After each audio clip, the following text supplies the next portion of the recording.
অনেক লেট হয়ে গেল। গুড মর্নিং মা। Good morning. ঘুম ভাঙলো? উঠে পড়েছো? শুরু হয়ে গেল বুড়ির রেকর্ডিং মেশিন। আমাদের যুগে ভোর 5টায় উঠে বাড়ির সব কাজ করে নিতাম। কে শুনতে চায় তোমার ঘেঁষিপিঠি কাহানি?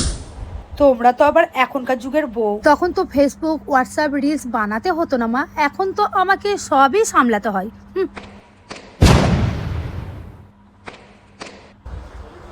ওহ, সবাই বলে ছেলের বিয়ে দিয়ে দে একটু শান্তি পাবি, বউ এনেও শান্তি পেলাম না। নিজের সেবা নিজেকেই করতে হচ্ছে। কখন 1 কাপ চা বলেছি, 1 কাপ চা আনতে এত সময় লাগে?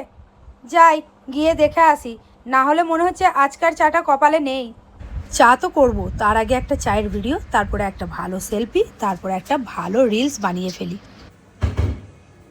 চা বানানোর ভিডিওটা বানিয়ে ফেলি।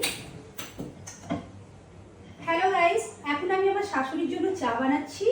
এই যে আমার শাশুড়ি দুধ চা খায় না, শুধু র চা, তাই র চা বানাচ্ছি। ভালো লাগলে লাইক কমেন্ট শেয়ার করে দিও।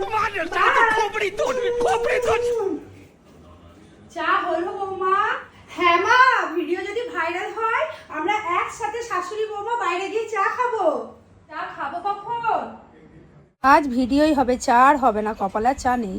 একে হাঁটুতে ব্যথা, আমি আর নিচে গিয়ে চা খাওয়ার ক্ষমতা নেই বাবা। শাশুড়ি আর বউ, এই মিষ্টি ঝগড়াটা কি তোমাদের বাড়িতেও হয়?